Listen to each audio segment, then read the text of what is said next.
السلام علیکم ویورز، میرا نام عطاء الرحمن اور آپ دیکھ رہے ہیں عطاء بخاری یوٹیوب چینل۔ قرآن کریم کی مسلسل ایکسپوزیشن کے سلسلہ میں آج ہم سورہ الانعام کی آیت نمبر 103 کی ایکسپوزیشن کریں گے۔ پچھلی آیت میں بات یہ کی گئی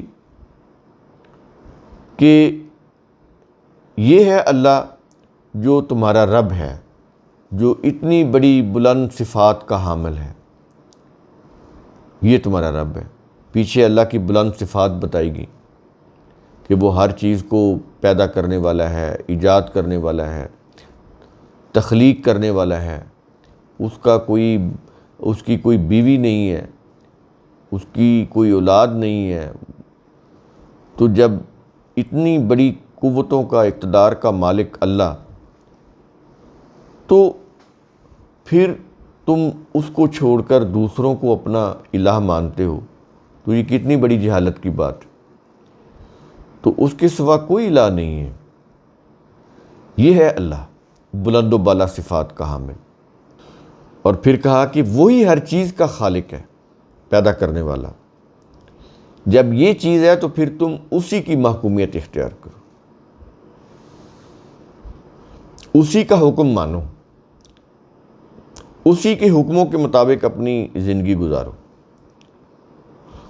اور اللہ جو ہے وہ ہر چیز پر نگران ہے، کارساز ہے۔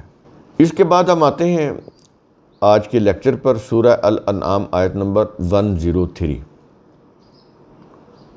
یہ بڑے قابل غور الفاظ ہیں، ان کو آپ اچھی طرح سے سمجھ لیجئے، کیونکہ تراجم جو ہیں وہ بڑے سطحی سے ہیں، بات سمجھ نہیں آتی۔ کیا یہ رہا کہ لا تدرکہ الابصار،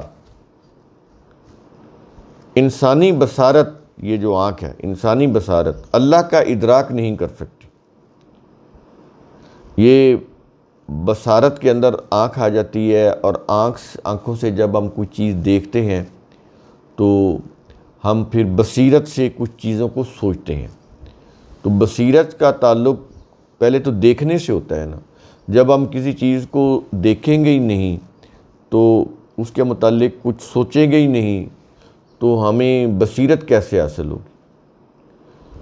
تو بصیرت کے اندر پہلے تو دیکھنا ہوتا ہے نا۔ یہاں پر آنکھ کا لفظ استعمال نہیں ہوا، یہاں پر ابصار کا لفظ استعمال ہوا ہے، آنکھوں کا لفظ نہیں، ابصار۔ یہاں تو لا تدرکو ہے، یہ نہیں آیا کہ وہ دیکھ نہیں سکتے۔ آ جاتے ہیں یہ معنی، لیکن یہ ادراک ہے۔ اسی طرح ابصار آیا ہے، آنکھوں کا لفظ نہیں آیا۔ تو معنی یہ بنتے ہیں کہ انسانی بصیرت اللہ کا ادراک نہیں کر سکتی۔ عام تراجم یہ ہے کہ انسانی آنکھ اللہ کو دیکھ نہیں سکتی۔ تو یہ معنی تو بہت سطحی سے ہیں، بعد میں آتے ہیں۔ اصل الفاظ کو سمجھیں، الفاظ کیا ہیں؟ انسانی بصیرت اللہ کا ادراک نہیں کر سکتی۔ ادراک کیا ہوتا ہے؟ یہ جو انسان ہے، یہ اپنے حواس یعنی فزیکل سینسز سے دیکھتے ہیں، سونگھتے ہیں، سنتے ہیں، چکھتے ہیں، چھوتے ہیں۔ یہ 5 سینسز ہیں: دیکھنا، سننا، سونگھنا، چکھنا، چھونا۔ یہ 5 سینسز ہیں۔ اس طرح سے ان 5 سینسز سے جب ہم، یہ ذرائع ہو گئے نا، علم کے ذرائع، تو ان ذرائع سے جب ہم علم حاصل کرتے ہیں تو یہ علم بالحواس ہوتا ہے۔ علم بالحواس یعنی یہ جو 5 سینسز ہیں، یہ جو ہمارے 5 حواس ہیں، ان کے ذریعے سے ہم علم حاصل کرتے ہیں۔ تو یہ ذرائع علم ہیں۔ یہ جو ہماری آنکھیں ہیں، یہ جو ہمارے کان ہیں، یہ جو ہمارا جو ناک ہے، یہ جو ہماری زبان ہے جس سے ہم چکھتے ہیں، اور یہ جو ہمارے ہاتھ پاؤں ہیں یا جلد ہے جس سے ہم چھوتے ہیں اپنے ہاتھوں سے، تو کسی چیز کا اندازہ لگاتے ہیں ٹچ کر کے، یہ ذرائع علم ہیں۔ ان سے ہم ڈیٹا ریسیو کرتے ہیں۔ ہماری آنکھیں ڈیٹا ریسیو کر رہی، جو دیکھ رہی ہوتی ہیں وہ برین تک پہنچا رہی ہوتی ہیں وہ انفارمیشن. ہمارے کان جو سن رہے ہوتے ہیں جس انفارمیشن کو، اس انفارمیشن کو برین تک پہنچا رہے ہوتے ہیں. آگے برین جو ہے وہ جو انفارمیشن کا جو ڈیٹا ہوتا ہے اس کو وہ پروسیس کرتا ہے. اس کو پروسیس کر کے آگے پھر کو نتائج اخذ کرتا ہے. اس سے ہم پھر اپنا ریئیکشن دیتے ہیں. یہ اس طرح سے ہم ان ذرائع علم سے کام لیتے ہیں. یہ ہمارے 5 سینسز ہیں. تو اس طرح سے کوئی کسی چیز کا جب ہم علم حاصل کرتے ہیں اس کو علم بالحواس بولتے ہیں، یا اس کو ادراکی علم بولتے ہیں، پرسیپچول نالج. پرسیپچول نالج، علم بالحواس، جو ہم اپنے حواس کے ذریعے سے حاصل کرتے ہیں، دیکھ کر، چھو کر، سونگھ کر، سن کر، سونگھ کر. تو یہ پرسیپچول نالج اس کو بولتے ہیں. اس سے ہم کائنات اور اس کے نظام کو سمجھ سکتے ہیں. اس کے بغیر اگر یہ چیزیں نہ ہوں تو پھر ہم کائنات کے نظام کو یا کسی بھی چیز کو نہیں سمجھ سکتے. تو کسی بھی چیز کو سمجھنے کے لیے، کائنات کے نظام کو بھی سمجھنے کے لیے، یہ ہمیں اللہ نے 5 سینسز دیے ہوئے ہیں. تو ان کے ذریعے سے جو بھی علم حاصل کرتے ہیں وہ پرسیپچول نالج ہوتا ہے، جس کو ادراکی علم بولتے ہیں یا علم بالحواس بولتے ہیں. یہ 5 چیزیں جو ہیں ان کو استعمال کر کے بھی ہم اللہ کی ذات کا ادراک نہیں کر سکتے. کہ ہم چاہیں کہ ان آنکھوں سے اللہ کو دیکھ لیں، نہیں دیکھ سکتے. ہم چاہیں کہ ان کانوں سے اللہ کی کوئی آواز سن لیں، نہیں سن سکتے. ہم چاہیں کہ ہاتھ لگا کے اللہ کو چھو لیں، نہیں چھو سکتے.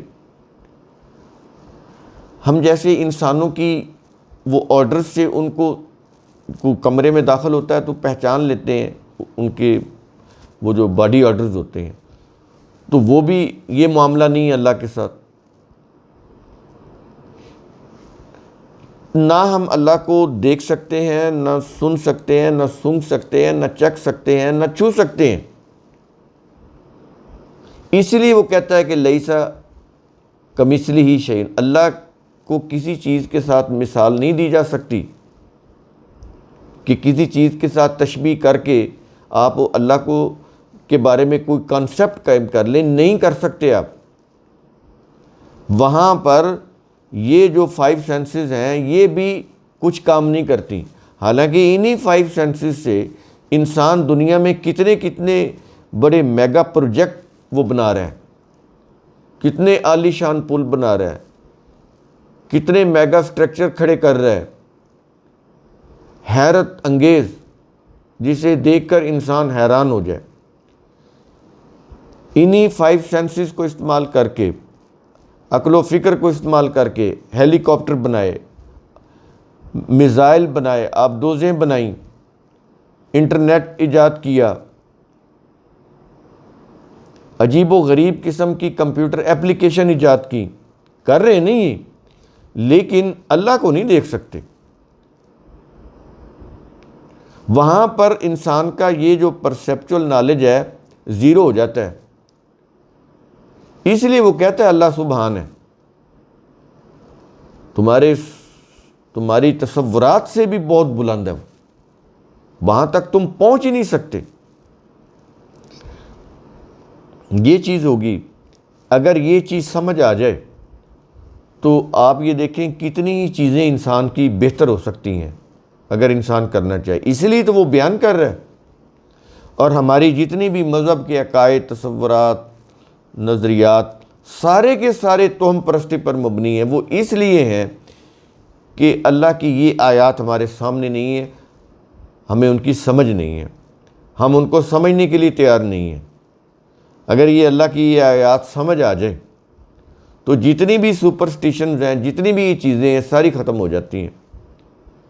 انسان کے اندر ایک عاجزی پیدا ہو جائے کہ جو انسان اپنی عقل و فکر کی روح سے بڑی بلند پرواز پہ اور ہونا بھی چاہیے، لیکن اس کا یہ مطلب نہیں ہے کہ وہ کہے کہ خدا ہی نہیں ہے،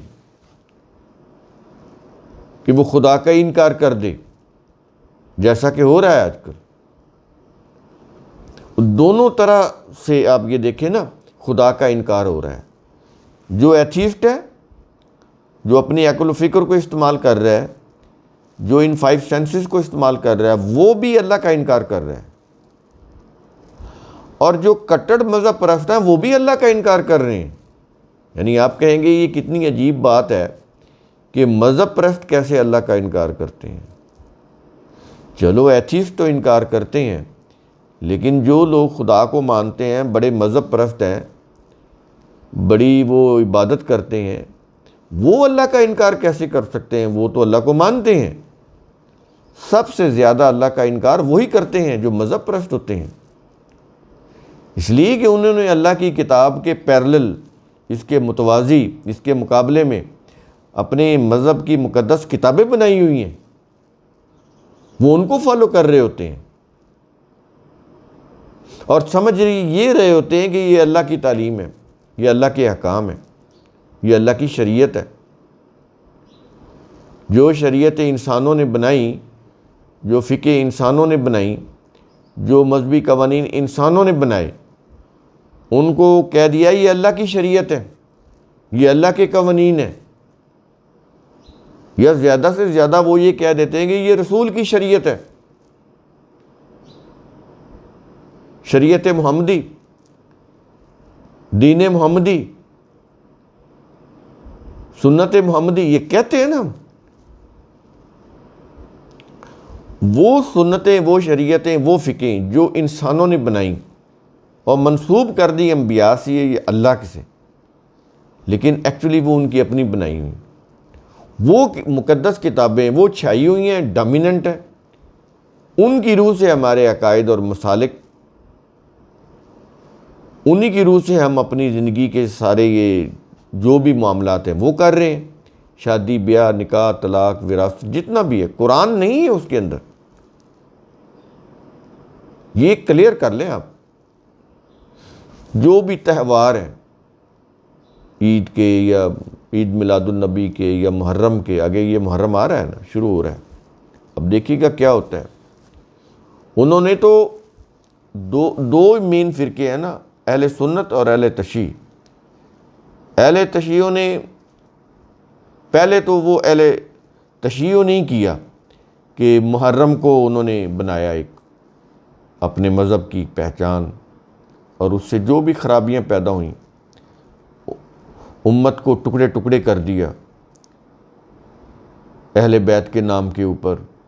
حالانکہ اہل بیت تو اللہ نے صرف قرآن میں رسول کی بیویوں کو کہا ہے، اہل بیت یہ رسول کی بیویاں ہیں، ان میں کوئی اور نہیں ہے۔ اور اس کے مقابلے میں وہ جو اہل سنت ہیں، انہوں نے پھر یہ ربیع الاول میلاد کو وہ لے آئے۔ اب وہ ان کی پہچان ہے، یہ اس کی پہچان ہے، وہ ایک دوسرے کے کمپٹیشن میں لگے ہوئے ہیں۔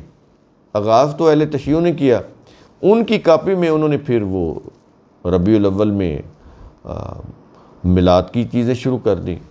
تو یہ میلاد اور وہ مجالس یوزا، یہ ان کا کمپٹیشن چل رہا ہے، اور امت پس رہی ہے، اختلاف میں دھڑوں میں تقسیم ہو رہی ہے، نئے نئے شگوفے چھوڑے جا رہے ہیں، نئی نئی چیزیں لائی جا رہی ہیں۔ جو لوگ 1400 سال پہلے فوت ہو گئے، جن کو ہم نے دیکھا نہیں، اور جن کے متعلق جو کتابیں لکھنے والے ہیں انہوں نے بھی ان کو نہیں دیکھا، انہوں نے بھی سن سنا کے لکھی، اور آج ہم اسی بحثوں میں پڑے ہوئے ہیں کہ واقعہ کربلا کیسے ہوا تھا، اور حسین حق پر تھے یا یزید حق پر تھا، اور اس کے اوپر بحث ہو رہے ہیں، مناظرے ہو رہے ہیں۔ معاویہ گالیاں نکالتے تھے کہ نہیں نکالتے تھے علی رضی اللہ عنہ کو، یہ بحثیں ہو رہی ہیں۔ تو یہ ہم اس طرح کی باتیں کرتے نہیں ہیں، لیکن آگے چونکہ یہ آ رہا ہے محرم، تو میں صرف آپ کو مثال کے طور پر سمجھا رہا ہوں کہ ہمارے ساتھ یہ ہو رہا ہے۔ یہ کیوں ہو رہا ہے کہ ہم نے کتاب اللہ کو پس پش ڈال دیا، اور یہ جو چیزیں تھیں علم بالحواس کی، اس کے ذریعے سے صحیح چیزیں ہم علم کی حاصل کرتے وہ ہم نے چھوڑ دی اور اپنے اپنے مسالک کی کتابوں کے اوپر آ گئے۔ اس سے کیا ہوا؟ ہم ڈائیورٹ ہو گئے، دین سے ہٹ گئے۔ تو کیا یہ رہا کہ انسانی بصیرت اللہ کا ادراک نہیں کر سکتی، تو جب نہیں کر سکتی تو پھر جو اللہ نے اپنی کتاب کے اندر جو دین دیا ہے، جو نظام دیا ہے، جو اصول اور ضابطے دیے ہیں، تو پھر انہی کے اوپر رہو۔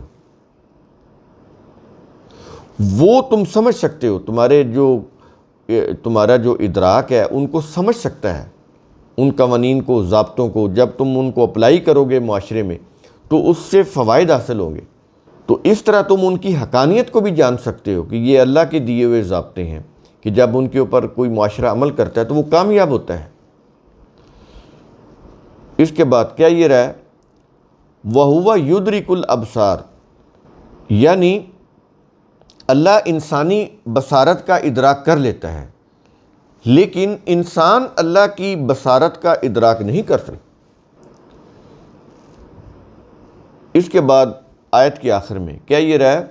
وَهُوَ اللَّطِيفُ الْخَبِيرُ، اور وہ نہایت لطیف باخبر ہے۔ یہ جو لطیف ہے، انگلش میں اس کو سبٹل بولتے ہیں، یعنی باریک بھی، نہایت جو جس میں لطافت ہو، نظر نہ آئے خالی آنکھ سے، وہ نہایت لطیف، یعنی انسانی حواس سے بالاتر۔ انسانی حواس، 5 سینسز، اس کا ادراک ہی نہ کر سکے، اتنا لطیف کہ نہ اس کو دیکھا جائے، نہ اس کو سنا جا سکے، نہ اس کو سونگا جا سکے، نہ اس کو چکھا جا سکے، نہ اس کو چھوا جا سکے۔ تو اس کے لیے یہاں پر پھر لطیف کا لفظ آ رہا ہے، اللہ اپنے آپ کو لطیف کہہ رہا ہے۔ اس لطیف کی حالت میں وہ کہتا ہے کہ ہم خبیر ہیں، باخبر ہیں، خبر رکھنے والے ہیں۔ تو یہاں پر آیت کے آخر میں 2 کوالٹیز آ گئی ہیں اللہ کی، 2 صفات آ گئی، ایک ہے اللطیف اور ایک ہے الخبیر، کہ وہ نہایت لطیف بھی ہے اور باخبر بھی ہے۔ اب لطیف کا ترجمہ ہم کیا کریں؟ سمجھا سکتے ہیں کہ وہ انسانی حواس سے بالاتر ہے، اور باخبر یہ ہے کہ وہ اس کو ہر چیز کی خبر ہے، ہر ایک چیز اس کے نوٹس میں ہے، اس کی خبر میں ہے، وہ ہر وقت ہر چیز سے باخبر ہے، غافل نہیں ہے، کسی چیز سے بے علم نہیں ہے، ہر چیز کا اس کو علم ہے، ہر چیز کی اس کو خبر ہے۔ تو قرآن کریم کا اصول ثم تتفکروا، اس کی روح سے آپ خود بھی سوچا کریں، سمجھا کریں، غور و فکر کیا کریں۔ شکریہ۔